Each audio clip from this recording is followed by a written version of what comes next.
Hey, what's up everybody? I'm John Miller, and this is episode 3 of How the Hell Did We Get Here? A U.S. history podcast. The last episode, I went over just sort of the basics of what was happening in pre-Columbian, that is before Columbus, West and North Africa, Western Europe, and the Western Hemisphere, North, South, Central America, the West Indies. Just in broad strokes to give you folks kind of an idea of what was happening there. If you missed that one, you want to go check it out, I'd recommend it. I think it helps to make what I'm going to go through in this episode a little more sensible, a little more comprehensible. And that's, I think, generally going to be the story of how this works. That I'm going to build the episodes off each other and go through everything chronologically and kind of build off what I did in the previous one. I'm going to mention some things I did in the previous one, briefly revisit them, probably explain just really key stuff again, and then move forward. Okay? And as I discussed with the last one, I'm going to begin each episode, I think, the same way, which is to introduce what the topic will be. The 3 questions I hope that you, the listener or watcher, will be able to answer effectively. Write maybe a short essay about, let's say, once you've listened to all of the episode, and let you know about the resources I used to gather the information for this podcast. Okay? So without further ado, I will head on to the title, which in this case is Colonization of the New World in the 16th century, so in the 1500s. And that is mostly going to revolve around Spain, a little bit of Portugal, and a little tiny bit of England, France, the Netherlands. And the questions that we are seeking to answer this time around, number 1, what were the main motivations of those from Europe who explored and colonized? Why'd they do it? And again, the idea is that once I'm done with the episode, that's something that if you have absorbed everything I have to say, you should be able to answer that pretty effectively. Question number 2 is how, if at all, did Spanish and Portuguese methods of trade and other kinds of interactions with Africans and Amerindians resemble existing patterns of trade and existing interactions among different peoples from different regions of the world? The short version of that question would be, how did Spanish and Portuguese methods of trade and interactions with other peoples change or stay the same in the 1600s as they had been in the 1500s? And then finally, how had the world transformed from 1500 to 1600? Because all of this results in pretty significant changes once it's all done, and it's helpful, I think, to think about why. Okay? As far as the resources I'm using, again, I've taught this stuff for quite a while, so some of it just comes from what I already know and what I've taught over the years, but I did revisit a lot of the information in the resources, the books I'm going to share with you folks. The first of them is The American Pageant, which is a very common AP U.S. history textbook used all over the country in classes. I've got a couple on my Kindle here, a couple textbooks. The first is The Earth and Its Peoples, which is primarily used for AP World History. And that's something I revisited for some of this stuff. Give Me Liberty, which is another AP U.S. history textbook that is used in classrooms all over the country for that class. And then finally, this book that I mentioned also in the last episode, Before the Revolution by Daniel K. Richter. And this is one that I had not read at all before I began to put this all together. And I thought it was really informative, really well written, which definitely separates, in my experience, the decent books or the good books from the great books. The great books are the ones that are, in addition to being informative and written by somebody who really knows their shit, they are well written. They're easy to access. I mean, because I've definitely read my fair share where it's been a tough slog to get through them. And I appreciate very much somebody that knows their topic very well and writes in a way that's easily accessible, that isn't just trying to show off how many fancy words they know or how long the sentences are that they can write. Because that just gets tough to read, at least for me. Maybe y'all are better readers than I am, but I appreciate something that's well written and not too difficult to wrap your head around. Let me start by dealing with the Age of Exploration in Western Europe, which I discussed a little bit toward the end of the last episode. So, I mentioned in the last episode that religious conflicts between Muslims and Christians have been going on and off throughout the last... Well, I'd say religious conflicts have been going on between Christians and Muslims from about 700 on to the period that we're talking about now, which is roughly 1400, okay? And like a lot of kind of on-again, off-again conflicts, there were times where it was really heavy and times where it wasn't so much. And entering the late 13, early 1400s is a time where it starts to kind of get heavy again.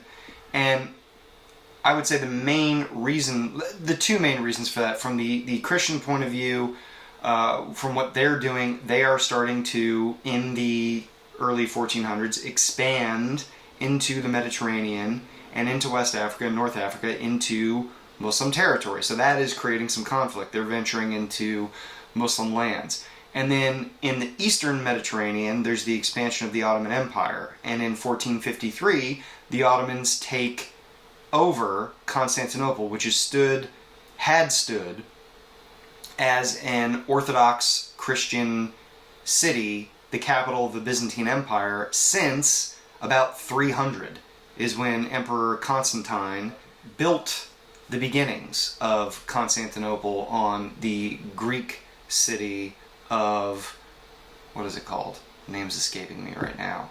Byzantium. That's what it was. That's why it's called the Byzantine Empire. Okay. Forgot that for a moment. The Crusades and the Reconquista, which the Crusades started in 1095 and went up through the mid-1200s, the major ones and smaller ones continued. And then the Reconquista, which is again the people of Iberia, mostly Spanish, trying to push Muslims out of Iberia, which is again Spain and Portugal today, because Muslims had been there since the 700s, really, since the Umayyad invasion of the 700s. And these folks in Iberia, the Christian folks, were trying to push them out for, really just religious bigotry, really. So the Reconquista begins a little before the Crusades in about the 10th century CE, and the Crusades begin, as I said, in 1095, and those are very much on-again, off-again conflicts between Muslims, and, it's kind of ramping up again, not because of Crusades or the Reconquista exclusively, although the Reconquista is kind of re-emerging again in the 1400s, as we'll get to, but basically it's again kind of a hot period for the on-again, off-again conflict between Muslims and Christians in the Mediterranean world. That's one reason for exploration. One of the things that I've read repeatedly is that a lot of Christian kingdoms felt very cut off from the luxury trade in East and South Asian goods that had been coming to Europe and the Mediterranean world for centuries by this time.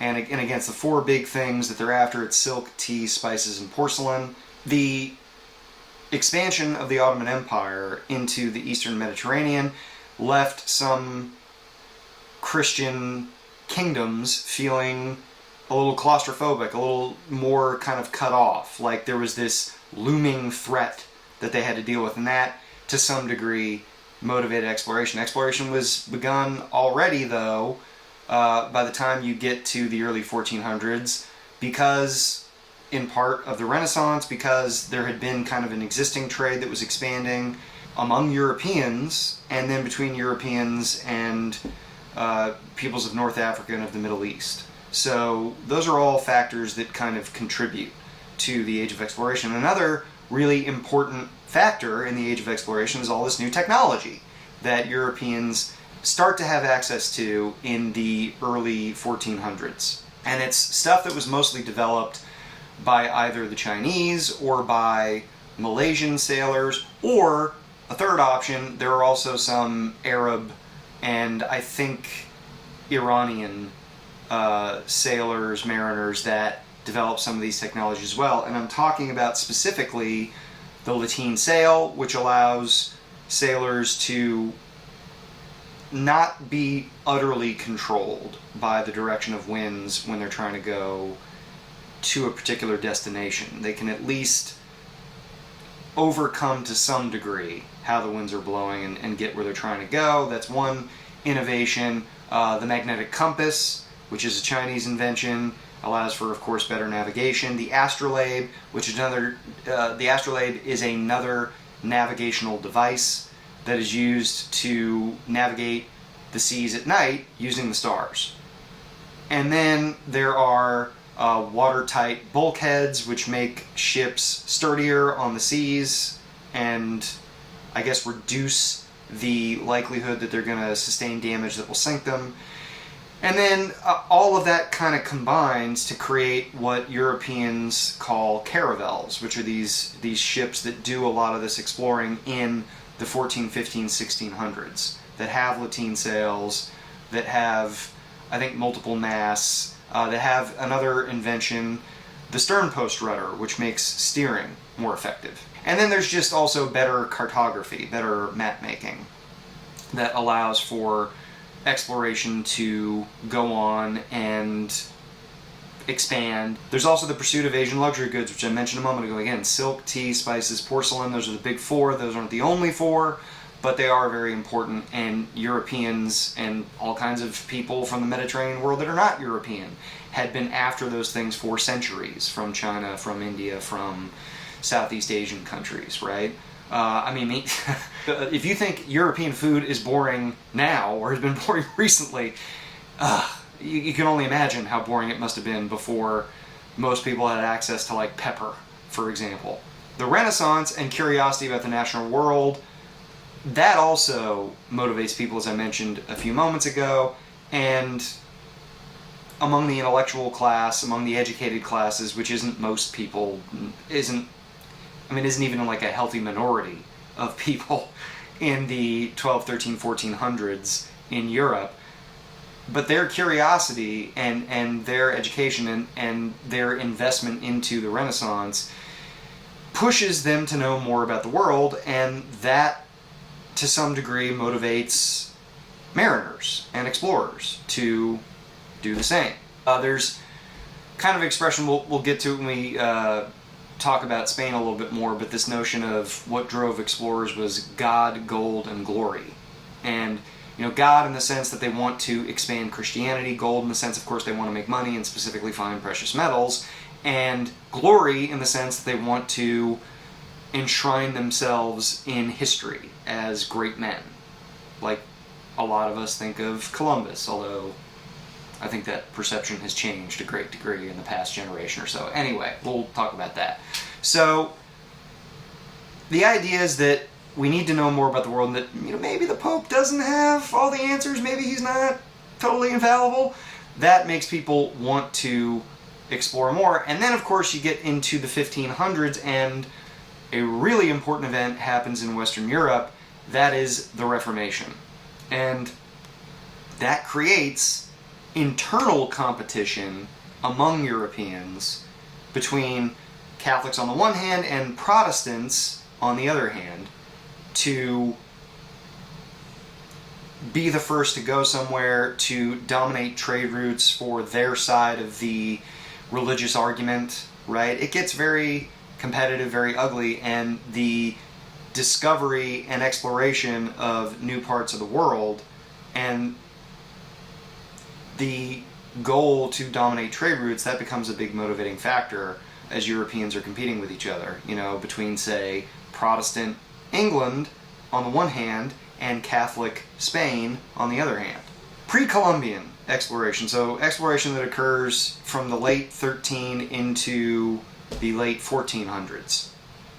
The Portuguese kind of lead the way here, and there's a few reasons for that. One of them is that the Portuguese, they kind of start to expand outside of Iberia, and I mentioned in the last episode the conquest of Ceuta in basically Gibraltar, now. Like, that's northern Africa adjacent to Morocco. That conquest and the benefits from it drove the Portuguese to explore more.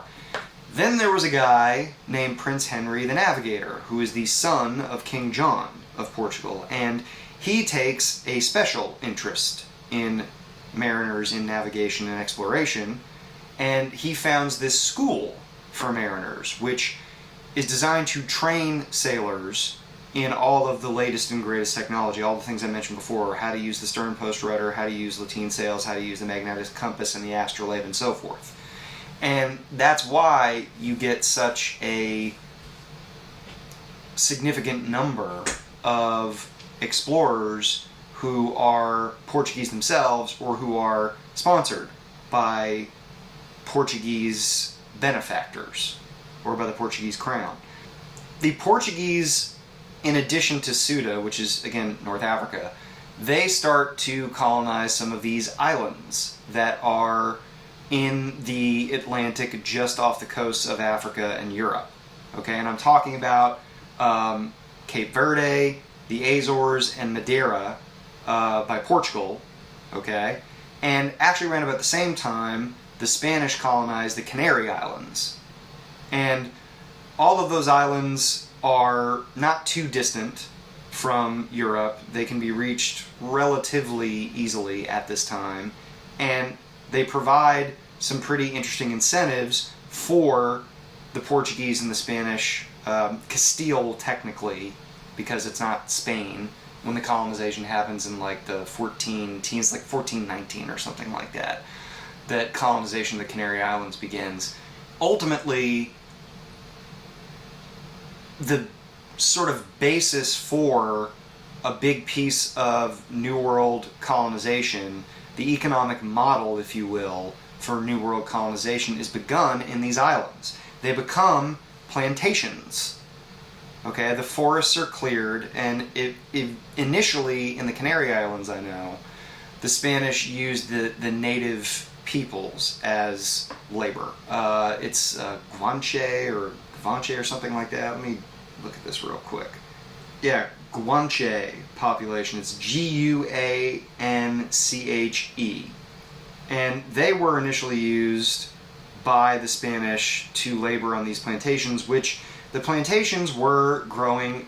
And I should maybe take a step back and just define what a plantation is, generally speaking. A plantation is essentially a large farm that really specializes in growing one, maybe two cash crops in large quantities. And very often, you know, I've seen this vary a little bit depending on where you're reading, but very often plantations use slave labor. Certainly the plantations that we're going to talk about when we get to the New World in general and to the United States, these plantations on the islands, Madeira, the Azores, Canary Islands, and so forth, they tended to grow sugar. And I think later on in Cape Verde, which is another of the islands that the Portuguese colonized, they started to grow cotton as well, if I'm not mistaken. The model for the plantation economy that becomes so dominant in the New World is really started on these Atlantic islands in the 1400s. And, as will be the case in the New World, it's not very long before African slave labor is brought to these islands to be exploited. The exploitation of African slaves and that very, very, very dark chapter in human history begins very early in the process of European colonization, unfortunately. In addition to plantations, though, certainly the Portuguese and later the Spanish were on the lookout for precious metals. That was a thing that most everybody thought they could find somewhere, and it speaks to the fact that they were looking for these precious metals, speaks to the fact that the explorers and their backers, were eager to pay back investors in these exploratory ventures. Okay, they were eager to get paid back, and you know, they were risky. As much as the ships were better in the 1400s, I mean, they were not foolproof. I mean, even the Titanic sunk, right? And that was supposed to be unsinkable, and that was a hell of a lot later. And these ships 400 years before that, 500 years before that, were not nearly as technologically advanced as a ship like that. So, it was risky, and these investors wanted to get paid back. That kind of explains the emphasis and the sort of sense of urgency that these explorers had in finding precious metals. It was the easiest way to pay back investors, whether it was the royals or gentry or merchants that invested in these missions. That's kind of how Portugal gets started, and that's kind of establishes the pattern. You see the Portuguese also exploring down the African coast and starting to really get involved in trading with Africans. They do a version of what North African Muslims had been doing with West African, Sub-Saharan African peoples in the 1400s. The Portuguese start to do the things that the Berbers and the Almoravids had done, which is trade weapons and tools, textiles like cotton and silk, finely made stuff, foodstuffs, for ivory, gold, slaves. And the thing that's a little different is the Portuguese and the Spanish start to export some of these slaves to places other than North Africa, the Middle East. Some go to Iberia, and many go to the Canary Islands or Azores or Madeira or Cape Verde. Let's get into Columbus. Okay. By the time you get to the late 1400s, the Portuguese have gotten a big jump on everybody. Yeah, the Spanish have the Canary Islands, but the Portuguese have really gotten out ahead of everybody else.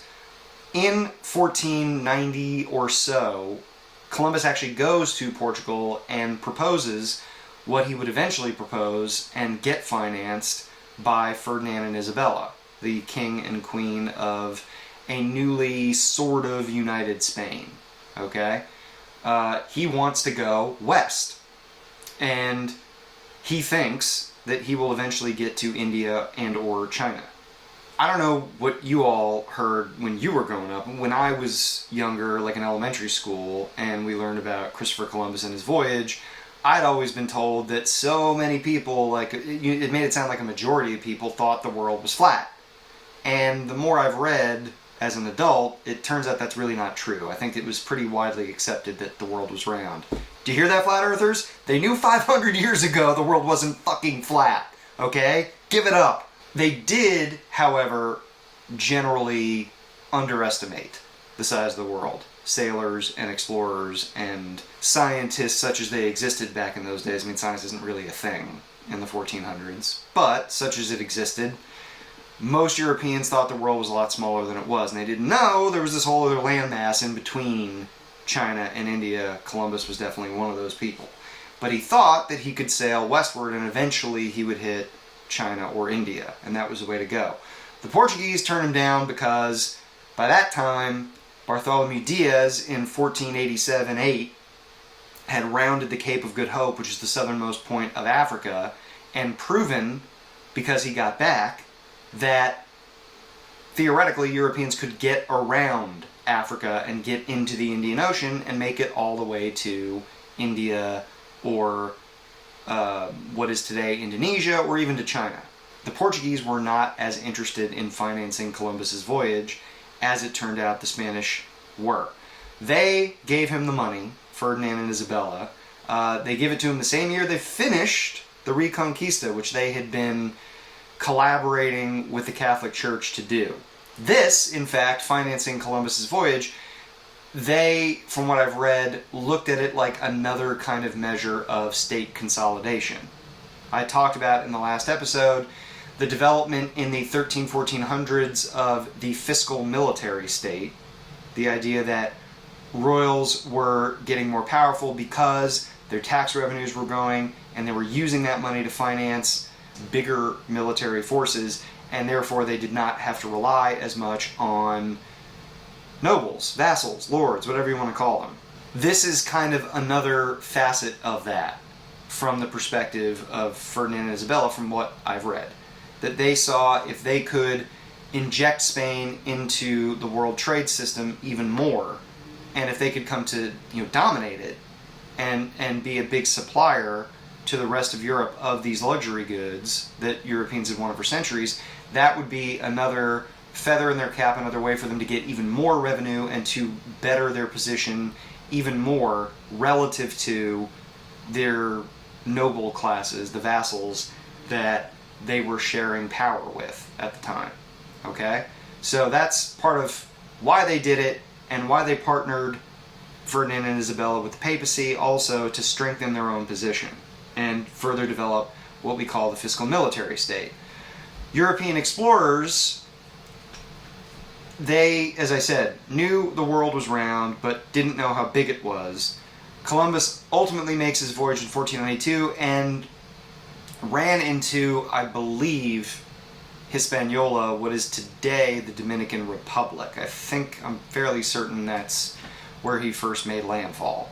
If it wasn't there, it was one of the islands in the West Indies and not too far from the Dominican Republic. And he encounters the Arawak native peoples. It was the first of 4 voyages that he made. He immediately took slaves, demanded precious metals from the natives, and started the pattern that the Spanish would continue for most of the next century. Exploiting the natives, unfortunately getting them sick, many of them died from disease, and just really sort of using them to benefit their own interests.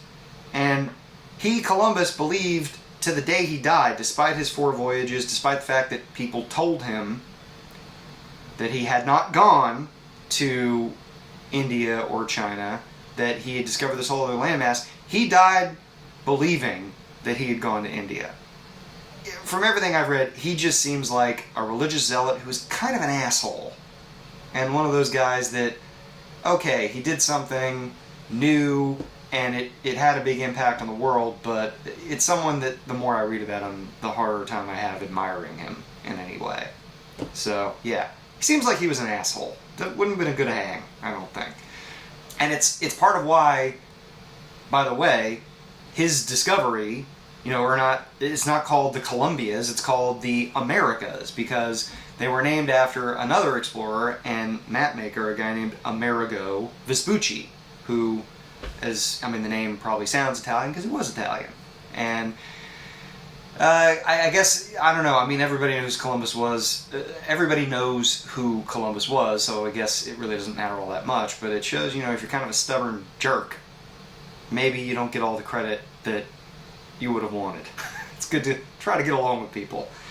Okay, so the Arawak, as I mentioned, who are the native peoples of the islands that Columbus landed on, they're decimated by disease, horribly abused by the Spanish. It is the beginning of what is called the Black Legend. And it's kind of a piece of propaganda that other European countries use to denigrate Spain and try to paint Spain as like the lone villain in the colonization race of the New World, which, it's not, look, the Spanish did some shitty stuff, right? Some really shitty stuff. But so did the English, and so did the Dutch, and so did a lot of other European peoples who went to the New World. And to other parts of the world, by the way. The Black Legend, I think, there's an element of truth to it. The Spanish did do some awful things, but, they certainly weren't alone. It's not as though they stood out a lot in the things that I've read, anyway. The other thing that is really important about Columbus's voyage is that it establishes the beginning of what's known as the Columbian Exchange. And the Columbian Exchange is the movement from the Old World to the New World, and from the New World to the Old World, of people, diseases, animals, and I would say just natural resources, for lack of a better all-encompassing term. And it's because precious metals like gold and silver moved back and forth, and those are not new or unheard of, but they did move back and forth, but they're not all crops, right? Like gold and silver are obviously not grown, but there are a lot of crops, and the main thing coming from the Old World to the New World is cereals. It's barley, wheat, rice, stuff like that comes from the old world to new. There are some, fruits and things like that. Oranges, bananas, none of that stuff existed in the New World before Europeans arrived. There's a lot of stuff that came from the New World back to the Old World. There's tomatoes and potatoes, and I mean, it's kind of crazy to imagine Ireland without potatoes or Italy without tomatoes, right, in their cuisine. But I mean, those are post-Columbian things. I mean, they haven't been in Italy or Ireland, respectively, for thousands of years or anything. It's relatively new. But those things came. Vanilla, chocolate. Jesus, can you imagine living in a world without chocolate? I would rather not. Beans, maize, which is really important because it fuels a lot of population growth. Maize is really valuable to not just European, but to African societies and civilizations, to the Chinese, because it grows in places, corn grows in places that are too wet for wheat and too dry for rice. So it has some advantages there. And all of these things didn't exist. Neither did, as I mentioned in the previous episode, practically everything that we think of as like farm animals didn't exist in the New World, right? Horses, cows, chickens, goats, sheep, pigs, none of that stuff existed in the New World before Europeans arrived. And unfortunately, neither did a lot of the diseases that we get from those things, right? I mean, this is where Native Americans really, really, really got devastated, is that they, as a result of not having a lot of animals to raise as livestock, didn't develop resistance over centuries as Europeans did, as a lot of Asiatic peoples did, to influenza. And when you think about influenza, right, bird flu, swine flu, that's where that stuff comes from, right? Chicken pox, smallpox, measles, all that kind of stuff. Native Americans had virtually no resistance to any of it. And it just devastated people. I mean, something I've read in places, something like 70% of the population who would come into contact with influenza, measles, whatever, would die. Smallpox too. That, more than anything, I think, is what made it possible for Europeans to swoop in and conquer these big areas of the Western Hemisphere the way that they did. It certainly helped out in a few instances we'll talk about. It assisted Europeans in their conquest. And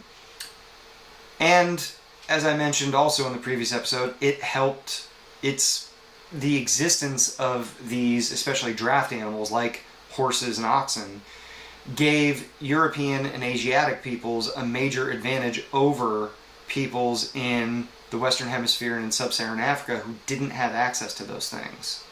And it made getting through the first kind of stages of civilizational development a lot easier, because those animals can do a lot of work. And it allows civilizations to grow and become more and more complicated and advance their technologies in a way that peoples who didn't have those animals had a much harder time doing. So after Columbus discovers the New World and the Spanish realize what they've happened upon, not too long after that, you have the first real big, conquerors, basically, of the New World, the conquistadors. And it's two guys, Hernan Cortez and Francisco Pizarro. And in both instances, they seek to conquer the two major urbanized civilizations that I've mentioned in the last episode, the Aztecs in southern Mexico and the Incas throughout the Andes. And there's actually some remarkable similarities between what Cortez and Pizarro do. In both instances, they go after the emperors of these civilizations. Cortez kidnaps Montezuma after initially being greeted in a pretty friendly manner by the Aztecs, He kidnaps Montezuma in November of 1519, which is not that long after he arrives. He uses, Cortez uses Montezuma as kind of a puppet. And he and his men remain in the capital, in Tenochtitlan, and they're behind closed doors, and they're essentially using Montezuma to give orders to the rank and file Aztecs. Montezuma, though, is ultimately killed once the Aztecs sort of realize that he's being used as a puppet. And there's some dispute about how exactly he was killed, whether it was his own people attacking him that killed him, or whether it was the Spanish after they retreated from that attack, and then they killed Montezuma. I guess no one's really sure. And this is where the lack of written records becomes difficult. Once Montezuma's dead, Cortez and his men are forced to flee Tenochtitlan. It's what the Spanish refer to as La Noche Triste, which is the tragic night. Cortez returns eventually, months later, after he and his men have sort of licked their wounds and built up a force of rivals in the area, because the Aztecs were not super popular with their neighbors. I'll get into that in a moment, but Cortez comes back with this coalition of peoples in the area who hated the Aztecs, and with this greater force, and then with their steel weapons and guns and horses, the Spanish are able to defeat the Aztecs, who already by this time in 1521 were suffering the effects of disease that they had been exposed to by the Spanish. There's already, I think, been a couple of epidemic waves that have gone through the population by that time. And the reason the Aztecs were not very popular, and the reason why I am not immediately super sympathetic to their destruction as a people. I mean, look, it sucks, and anytime, and I feel I guess I'll say that the reason it's a little tough to feel really terrible for the Aztecs is what they perhaps are best known for, and why the Spanish had such an easy time recruiting rivals. Because the Aztecs went on these conquests that they called flower wars, specifically to get prisoners of war, oftentimes children, from what I've read, for these ritualistic human sacrifices that they did all the time, year-round, dozens, hundreds, perhaps even thousands at a time. And brutal shit.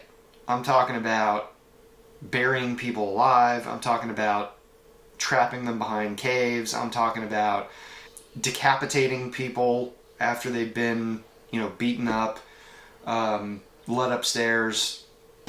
They're decapitated, and their heads are thrown, and their bodies are thrown down the stairs of these temples that they built, these step temples, step pyramids that they built. Yeah, I think the most common way that they were killed is, or one of the most common ways, was that they were strapped down, and while they were still alive, their hearts were cut out from their beating hearts were cut out from their chests with obsidian knives. And there was a lot of that. And it was the Aztecs, it's a religious ceremony. They believed that their gods needed to be satiated by these sacrifices. And it's tough to read that stuff and then feel real sorry for this civilization as it collapsed, as it was conquered. It doesn't mean that the Spanish are certainly morally superior. They are not. They did brutal, awful things too. But a lot of native societies, right, it's like, you feel a lot of sympathy for them. And look, all of these societies, to some degree or another, engaged in warfare and competed with each other violently and had slavery and all that kind of thing.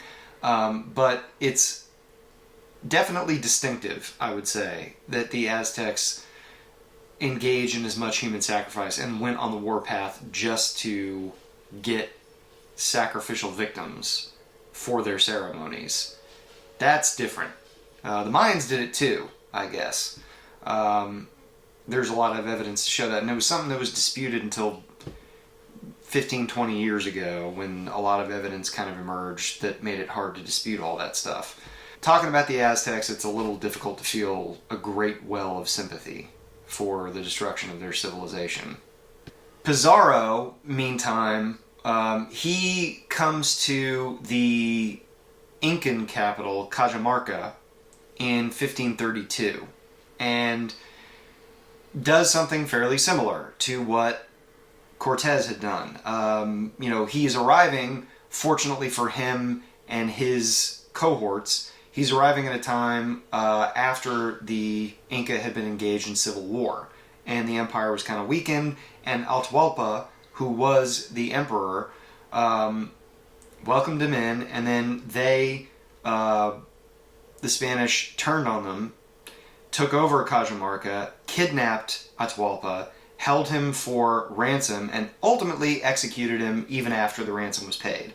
So, yeah, the Spanish are definitely not, even in comparison with the Aztecs, are not the good guys in this scenario, right? I mean, everybody's behaving pretty poorly in different ways, certainly from our modern perspective. Pizarro and his men did apparently receive a giant ransom. The exact amount varies a lot. It was a long time ago, so who knows for sure, but it was supposed to be very, very big, very significant, and lots of tons, literally tons, of gold and silver were paid.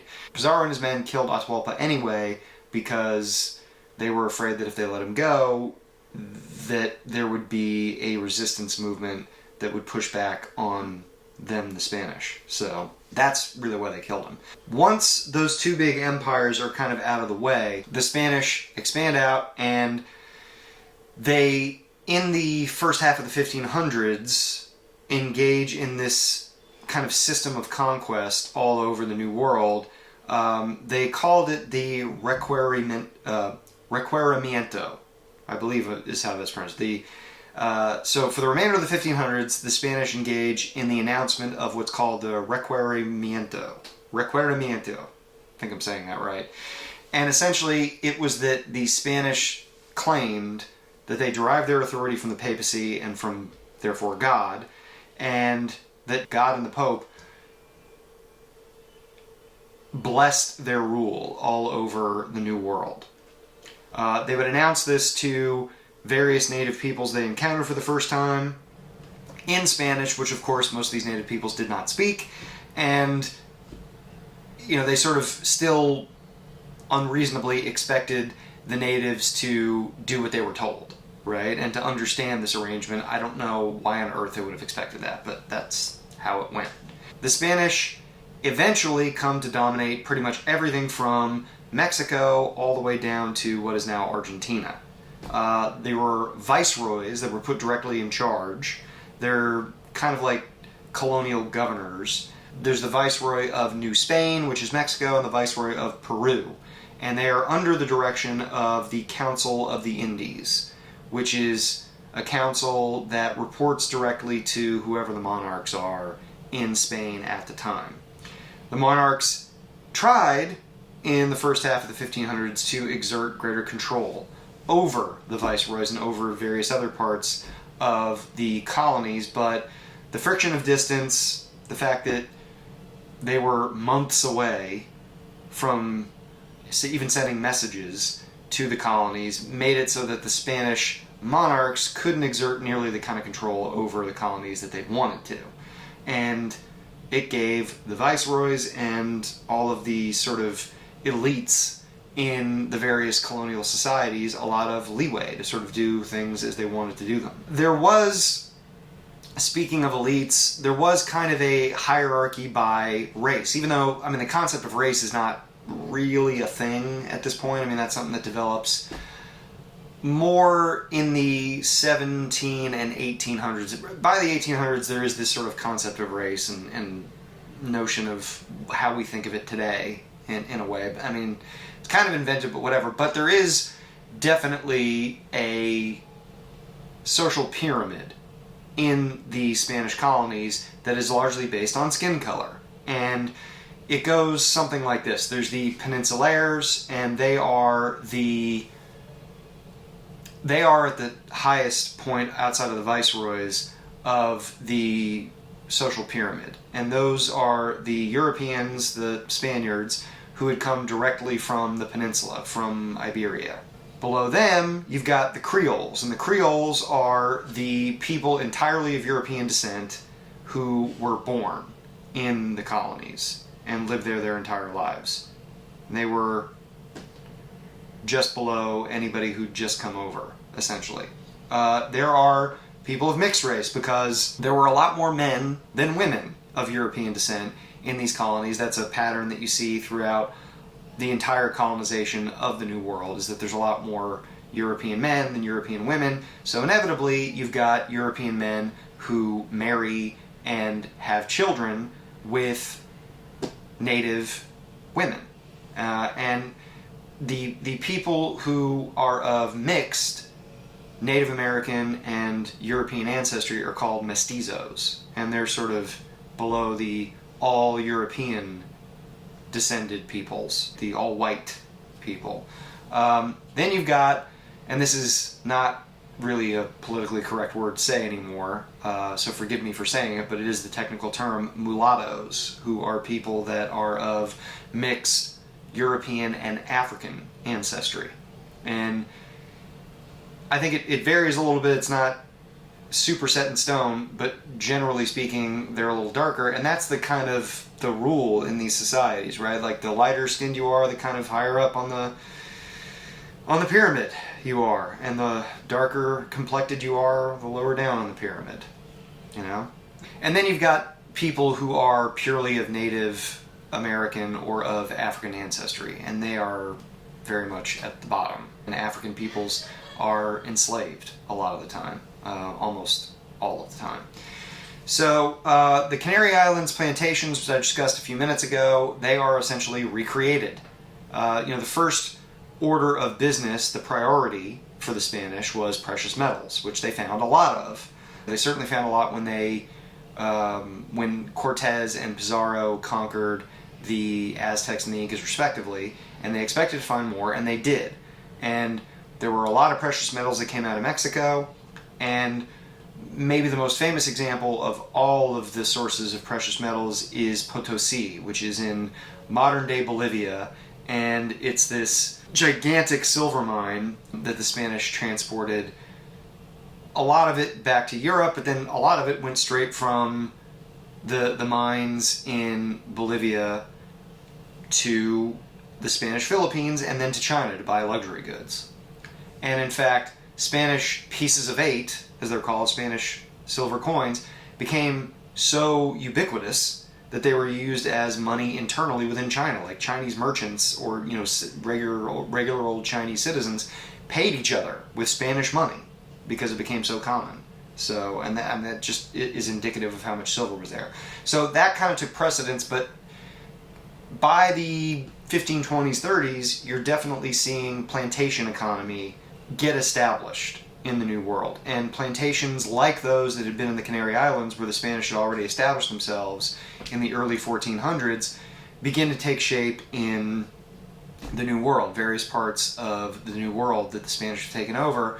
And you get these big sugar, coffee, rice, indigo plantations in various parts of Spanish North America, Spanish South America, Spanish Central America, and the West Indies. Especially as mines are depleted or exhausted, ultimately, the plantations become very central to the way that the Spanish manage their colonies and the way that the Spanish economy works back in Europe. And another thing I should mention is the encomienda system, which was a system of tribute, essentially. It's a lot like the feudal system that I discussed in the last episode. It's basically New World feudalism, really.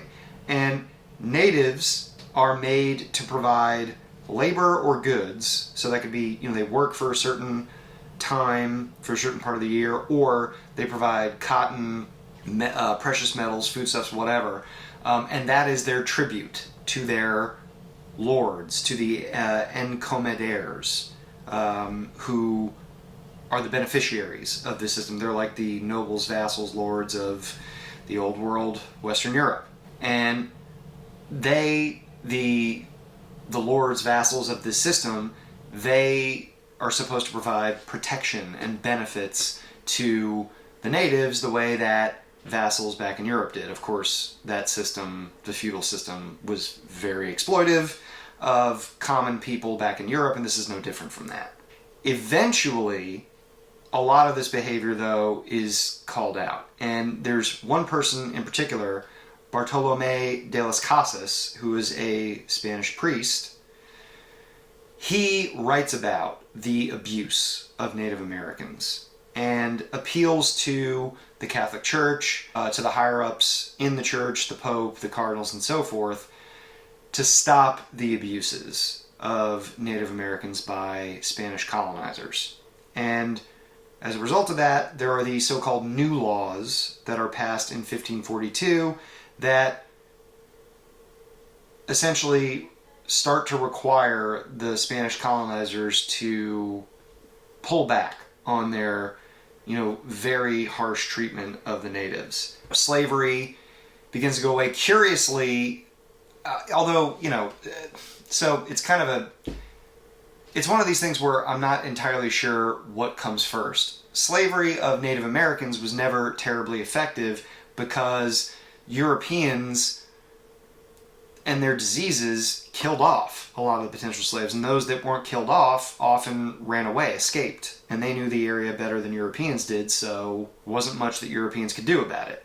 And African slaves began to supplant native labor, slave labor, for that reason, probably first and foremost. And then the new laws come in that are prohibiting slavery and backing off on things like the encomienda system, and that eats into the bad treatment of native people as well.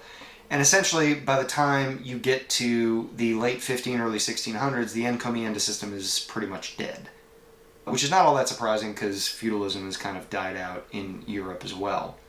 Portugal. So Portugal gets a big jump on colonization in, again, the islands that I mentioned off the Atlantic coast, Madeira, the Azores, Cape Verde, so forth. Importantly, the Portuguese colonize Sao Tome, which is just above the equator and in what's called the Bight of Boni. You can look that up. Near Gabon and Cameroon, modern-day Gabon and Cameroon.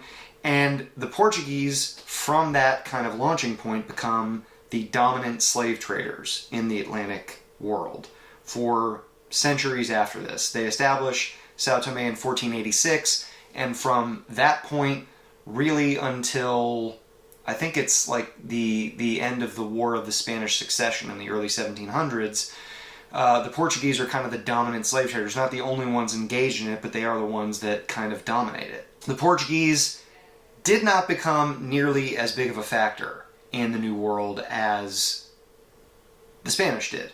Part of it is that they signed the Treaty of Tordesillas with the Spanish in 1494, and that was brokered by the Pope. And it essentially splits up the world, really all of it, into eastern and western portions, and the line where they are split, it goes through, it's a line of longitude that goes through what is now Brazil. And that's why the Portuguese end up colonizing really kind of only Brazil. They concentrate more on what they start to establish in the Indian Ocean. So, they sort of get going in Brazil, but they don't put nearly the amount of emphasis on it that the Spanish do of their New World colonies. Apart from the Treaty of Tordesillas, there's also the fact that the Portuguese began by exploring down the west coast of Africa. Ultimately, it is Bartholomew Diaz who in 1487-88 is able to round the Cape of Good Hope, I mentioned this earlier when I was talking about Columbus, and come all the way back up to Portugal again. And that's part of why the Portuguese royal court turned down Columbus when he asked them to finance his voyage. And then 10 years later, Vasco da Gama makes it all the way to India and back up to Portugal again.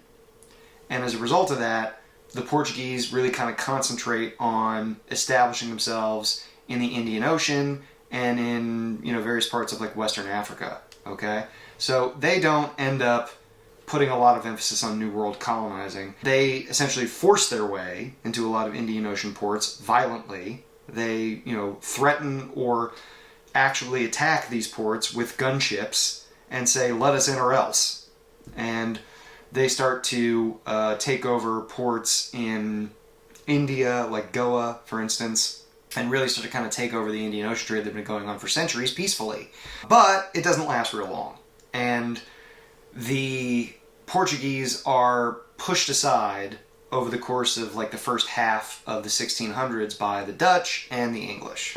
That's why you don't hear about Portugal being this great colonial power the way that, eventually the English would be. Okay, finally, last little piece of this. So I'm going to talk very briefly about England, France, and the Netherlands, and Sweden, actually, because Sweden doesn't really get started colonizing until the 1600s, but those are the other European colonizers. England and France definitely get started in the 1500s, the Netherlands by the early 1600s, and the Swedish by like the mid 1600s. They're later to exploration than Portugal or Spain. There's a variety of reasons for that. I'm not going to get into that here, but they just get a later start. John Cabot, who is Italian, actually, he's from either Venice or Genoa. I guess that's in dispute. Birth records are not then what they are now, obviously. He is the first to explore the North American coast on behalf of England, actually. Henry VII, Henry VIII's older brother. So he explores the North American coast in 1497. Thomas Albert, he explored Newfoundland, and Jacques Cartier explored the Gulf of St. Lawrence and the St. Lawrence River. In the case of Thomas Albert, I guess he explored Newfoundland for France about 1504, and Jacques Cartier explored the Gulf of St. Lawrence and the St. Lawrence River in 1534 for France. So they're not super far behind Spain and Portugal, but they're just kind of getting going. England and France, they're mainly interested, unlike Spain or Portugal, in piracy, okay? Being pirates. The English and the French want to jack Spanish ships. They want to take all this gold and silver that they know is flowing in via Spanish ships, and they kind of just hang out in the Atlantic doing that as these galleons are coming back loaded with gold and silver. Also, the English and the French are interested in a Northwest Passage, they call it, meaning they want to try to get around the Americas and get all the way to India or China. That's what they're a lot more interested in. North America, from their point of view, the English and the French at the time, was largely kind of seen as just a giant barrier to China, which they called Cathay for some reason. And the East Indies, again, they want those luxury goods, tea, silk, porcelain, spices. England, France, and the Dutch, they attempted colonization in the early to mid-1500s, but ended up failing. Well, okay, I should say England and France definitely attempted colonization in the 1500s, but ultimately failed. They were attracted, apart from a Northwest Passage, to fishing, the fur trade, and, of course, precious metals, what everybody else wants to try to get their hands on as they're colonizing. And, as I mentioned before, the Reformation, which had a big impact on both the Netherlands and England, really sped up the colonization and exploration undertaken by those countries. And in the case of France, the Reformation had an impact as well. There's a significant minority, the Huguenots, who are French Calvinists. They start to build, probably the most famous example is Fort Caroline in what is now Jacksonville, Florida, that is eventually destroyed by the Spanish. That's kind of the beginnings of what's going on in the 1500s. Thanks, as always, for hanging out. I appreciate it. I hope you learned something. You can answer those big three questions that we talked about at the beginning, which again were, what were the main motivations of those from Europe who explored and colonized? I think we know that now. How, if at all, did the Spanish and the Portuguese methods of trade, and how did their interactions differ with Africans and Amerindians? And how had the world transformed from 1500 to 1600? You can probably answer all of those pretty well at this point if you got something out of this. So thanks again for watching. Please like and subscribe. You can reach me at howthehelldiwegetherepod or at this phone number right here. Thanks again. Take care. I'll see you next time.